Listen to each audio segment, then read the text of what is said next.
जय माता दी। मेरे सभी प्यारे दोस्तों, मैं लक्ष्मी शर्मा बड़ों को चरण स्पर्श, छोटों को प्यार और बराबर वालों को दिल से नमस्कार करती हूँ। आज मैं सुनाऊंगी आशा भगवती व्रत की विधि और सुनेंगे कथा।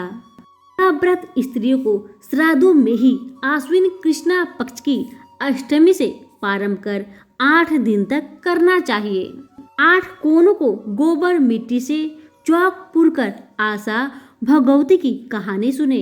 फिर 8 कोनों पर 8-8 दूब, 8-8 पैसा, 8-8 चिटकी, एक सुहाली तथा एक फल चढ़ाए और 8-8 रोली, 8-8 काजल बिंदी रखे।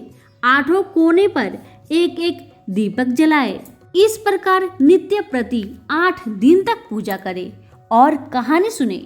8वें दिन एक सुहाग पिटारी 8 कोनों पर चढ़ाए और इसी दिन व्रत भी रखे। व्रत वाले 8वें दिन 8 सुहाली का बायना काटकर सासू जी को दे और स्वयं भी 8 सुहाली तथा फल एक समय खाकर व्रत रहे। इस प्रकार यह व्रत 8 वर्ष तक करे। 9वें वर्ष में उद्यापन करे। उपयुक्त सुनाई हुई विधि के अनुसार पहले आशा भगवती का पूजन करना चाहिए। इसके लिए 9 सुहाग पिटारी मंगवाए जिसमें सुहाग की सभी वस्तुएं हो। फिर 8 सुहाग पिटारी तो 8 कोनों पर चढ़ा दे और एक सुहाग पिटारी अपनी सासू जी के पांव लगाकर दे। 8 सुहाग पिटारियों में एक सुहाली भी रख दे। इसके बाद 8 सुहागिन ब्राह्मणियों को भोजन कराकर प्रत्येक को एक सुहाग पिटारी व दक्षिणा दे। आशा भगवती की पूजा करने के बाद कहानी जरूर सुने। आइए सुनते हैं आशा भगवती की व्रत कथा। हिमाचल नाम का एक राजा था। उसके 2 लड़कियां थी। एक का नाम गौरा और दूसरी का नाम पार्वती था। एक दिन हिमाचल ने उन दोनों लड़कियों को अपने पास बैठाकर पूछा, तुम दोनों किसके भाग्य से खाती हो? इस पर पार्वती ने कहा, मैं अपने भाग्य से खाती हूँ तथा गौरा बोली, मैं आपके भाग्य से खाती हूँ। यह सुनकर राजा ने अपने पुरोहित को बुलाया और कहा कि पार्वती के लिए भिखारी वर तथा गौरा के लिए राजकुमार की तलाश करे। पुरोहित राजा की आज्ञा अनुसार वर की तलाश करने के लिए घर से निकल पड़े। एक दिन पुरोहित जी एक रास्ते से जा रहे थे कि रास्ते में शिव जी भिखारी का रूप धारण करके बैठे दिखाई दिए। पुरोहित ने पार्वती का विवाह उस भिखारी के साथ तय कर दिया और एक बहुत ही सुंदर राजकुमार से गौरा का विवाह तय कर दिया। थोड़े ही दिनों के बाद जब गौरा की बारात आई तो राजा ने उसका खूब सम्मान किया, साथ में बहुत सा दहेज भी दिया। लेकिन जब पार्वती की बारात आई तो राजा ने कुछ भी सत्कार नहीं किया, केवल कन्यादान देकर पार्वती को विदा कर दिया। शिव जी पार्वती को लेकर कैलाश पर्वत पर आ गए। पीछे जब पार्वती जी जहाँ जहाँ कदम रखी वहीं घास जल जाती। यह देखकर शिव जी ने पंडितों को बुलाया और इसका कारण पूछे। तब पंडितों ने सोच विचार कर बताया कि पार्वती जी और इनकी भाभियां आशा भगवती का व्रत करती थी। इनकी भाभियों ने अपने अपने पीहर जाकर उजमन व्रत किया, किंतु पार्वती ने उजमन नहीं किया। यदि पार्वती भी अपनी माँ का घर जाकर व्रत का उजमन करे तो सब दोष दूर हो जाएगा।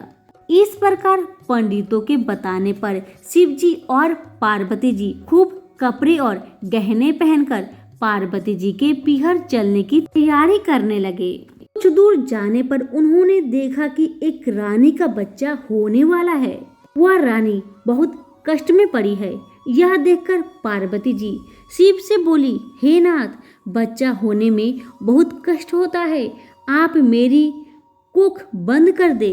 शिव जी ने कहा, तुम कोख बंद मत कराओ, अन्यथा पीछे पछताओगी। फिर कुछ आगे चले तो देखा कि एक घोड़ी के बच्चा हो रहा है, उसे भी बहुत कष्ट हो रही है।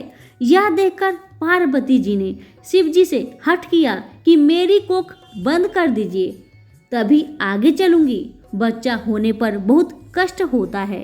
शिव जी ने पार्वती जी को बहुत समझाए कि कोख बंद कर देने के बाद तुम्हें बहुत पछतावा होगा, परंतु पार्वती न मानी। अंत में निराश होकर शिव जी ने पार्वती जी की कोख बंद कर दिए। तब वे दोनों सज धज कर आगे चले। उधर गौरा ससुराल में बहुत दुखी थी। इधर जब पार्वती शिव जी के साथ अपने पीहर पहुंची तो उनके माता पिता उन्हें एकाएक न पहचान सके। जब पार्वती जी ने अपना नाम बताया तब राजा रानी बहुत खुश हुए। राजा को अपनी कही हुई पुरानी बात याद आ गई। उन्होंने पार्वती जी से पुनः पूछा कि तू किसके भाग्य से खाती है। पार्वती जी ने तुरंत उत्तर दिया, मैं अपने भाग्य से खाती हूँ। ऐसा कहकर पार्वती जी अपनी भाभीियों के पास चली गई। वहां जाकर देखती है कि वो आशा भगवती का व्रत उज्जमन कर रही है। यह देखकर पार्वती जी ने भाभीियों से कहा कि मेरे उज्जमन का कोई तैयारी नहीं है, मैं भी व्रत का उज्जमन कर लेती। तब भाभीियों ने कहा, हे पार्वती, तुम्हारे क्या कमी है? तुम्हारे केवल कहने की ही देर है, शिव जी स्वयं ही सब तैयारी कर देंगे। पार्वती जी ने शिव जी से कहवाया कि मुझे व्रत और उज्जमन करना है। तब शिव जी ने पार्वती जी के पास एक भुंदेरी भेज दी और कहवा दिया कि इसमें जो मांगोगी वही मिल जाएगा। पार्वती जी ने उस भुंदरी से उज्जमन की सभी सामान मांगी। भुंदरी ने तुरंत सभी सामान 9 सुहाग की पिटारियां सहित ला दी। यह सब देखकर भाभीियों ने पार्वती जी से कहा कि हम लोग तो 8 महीने से तैयार कर रहे हैं, फिर भी इतनी जल्दी तैयारी नहीं हो पाई, लेकिन तुमने तो बहुत जल्दी सब तैयारी कर ली। फिर सबने खूब धूमधाम से उज्जमन और व्रत किया। इसके बाद राजा ने शिव जी को भोजन कराने के लिए बुलाया और उन्हें खूब मिठाई और सुंदर सुंदर भोजन कराए। यह देखकर सब स्त्री पुरुष कहने लगे कि पार्वती को भिखारी के लिए दिया, किंतु वह तो अपने ही भाग्य से राज कर रही है। जब शिव जी ने भोजन करना शुरू किए तो उन्होंने इतना खाया कि पूरी रसोई में सिर्फ पतली सब्जी छोड़कर कुछ भी नहीं बचा। पीछे पार्वती ने वही सब्जी खाकर पानी पीकर शिव जी के साथ घर के लिए चल दी। रास्ते में धूप के कारण वे दोनों एक पेड़ के नीचे बैठ गए। तब शिव जी ने पार्वती से हंसकर पूछे कि तुम क्या खाकर आई हो। पार्वती जी बोली, जो आपने खाया वही मैंने भी खाया। शिव जी यह बात जानते ही थे कि पार्वती जी ने केवल सब्जी खाई है। इस पर शिव जी को हंसी आ गई और वे बोले कि तुम तो सिर्फ सब्जी खाकर और पानी पीकर आई हो। इस पर पार्वती जी बोली, महाराज, आपने सब बात खोल दी, अब आगे कोई बात मत खोले। मैंने हमेशा ससुराल की इज्जत पीहर में रखी है और पीहर की इज्जत ससुराल में रखी है। थोड़ी ही देर बाद उठकर जब आगे को चले तो सूखी घास पर पार्वती के पैर पड़ते ही वह हरी हो गई। जब और आगे बढ़ी तो देखा कि एक घोड़ी के पास उसका बच्चा खेल रहा है। यह देखकर पार्वती जी बोली, महाराज, मेरी भी कोख खोल दे। तब शिव जी ने कहा, मैंने तो पहले ही बहुत मना किया था कि कोख बंद मत कराओ, अब कैसे खोले। जब ये दोनों और आगे बढ़े तो देखा कि रानी यमुना पूजन के लिए जा रही है। यह देखकर पार्वती जी ने पूछा, महाराज, यह कौन है? शिव जी ने कहा, यह वही रानी है जो प्रसव से कष्ट में पड़ी थी, इसके लड़का हुआ है। तब तो पार्वती जी शिव जी से हठ पकड़ गई कि मेरा भी कोख खोल दे। पार्वती जी का हठ देखकर शिव जी ने मैल से गणेश जी को बनाए। सब नेगचार करके पार्वती जी से यमुना पूजन कराए। तत्पश्चात पार्वती बोली, मैं तो सुहाग बांटूंगी। यह बात सब जगह फैल गई कि पार्वती जी सुहाग बांटेगी, जिसको लेना हो ले जाए। यह सुनकर साधारण सी मनुष्य तो दौड़ दौड़ कर सुहाग ले आए। ब्राह्मणी और वैश्या स्त्री सुहाग लेने देर से पहुंच पाई। तब तो शिव जी पार्वती जी से बोले, इनको भी सुहाग दो। तब पार्वती जी बोली, मैं तो सब सुहाग बांट चुकी हूँ।